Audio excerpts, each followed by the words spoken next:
Saving money is important. You need to reach financial goals and be able to have emergency funds. You need to have it all. This is important. This is why saving money is important. Do you have a car? Would you like to pay it off? Would you like to pay off cars with cash, or take an auto loan and have to deal with banks and credit unions and loan servicers having to deal with that pesky interest? What about school debt? Would you like to go into student debt and contribute to the large student debt crisis that is affecting millions upon millions of students and young adults in our country?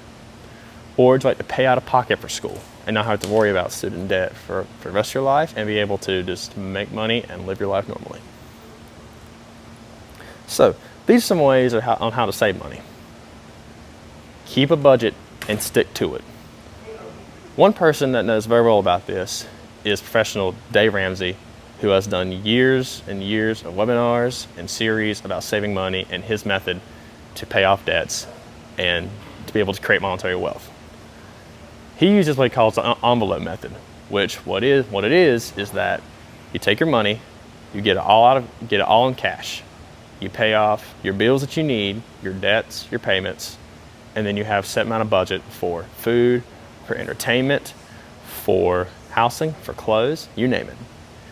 For example, if you have a food budget, it's $350. The first thing you do after you get your paycheck, go to the grocery store, you buy all the food you need for $350. You go to the line, you don't have enough, you put something back. This forces you to stick to a budget, and it's hard. Experts say that it takes up to 3 months to learn to stick to a budget effectively. But those first 3 months, it can be very difficult and very hard. With a budget, you learn to save money, spend it wisely, and once you're able to, you'll see those savings start to rise, paycheck after paycheck. Always use cash over card. When you swipe your card, do you ever think, this is just a card, it isn't no money? Well, it is money. You just don't feel it as much. If you use cash to the card, you are more likely to not spend it as much because you are physically feeling the money leaving your hand. You're physically feeling it leave. And with a card, you probably do not check your checking account every single day. I know I don't. I forget all the time. I just know I don't spend a lot of money, but even a little bit every time, it does add up.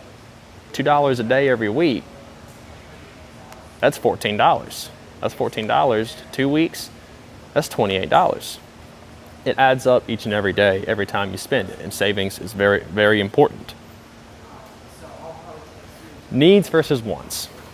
This is something a lot of us as Americans struggle with. We see all the fancy cars, see all the fancy clothes our friends have. We always want to be one of the cool people in the popular crowd, but we always wonder, do we need that fancy Mustang or that Corvette? Those cars that cost $30,000 to $50,000, even $60,000? Or can we settle for a normal, maybe even used four-door sedan or SUV that can get the job done and get us from point A to point B? Do we need the cars that are high in insurance, or can we settle for the more cheaper alternatives? Do we need the name brand clothes and all these things that really cost more money but do the same thing as a generic brand might do? You need to ask yourself, do I really need this? Do I really need to focus on that? That's the other thing about budgeting. In your clothes budget, you budget what you can do.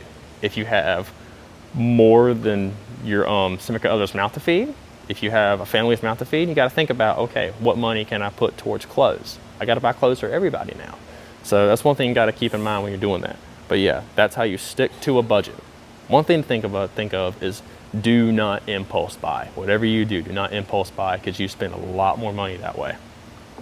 One thing to follow is the 30-day rule. You see something that you like, let's say a gun, a firearm, because a lot of us do like firearms. You see it, you think, okay, do I need this or do I not? Think on it for 30 days.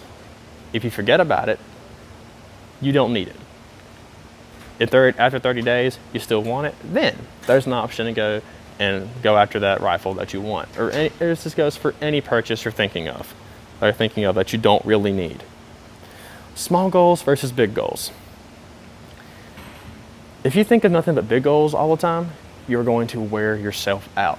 So set small goals and small intervals. You say, okay, I'll pay off this much now. I'll pay off this much now and I'll pay off the rest later. And still, just live a little. You reach that small goal, celebrate. Go out to dinner in your budget, but go out to dinner and celebrate. Be happy. And set some entertainment. Set a budget for entertainment as well, because life is hard. And you need to live a little and you need to have some fun.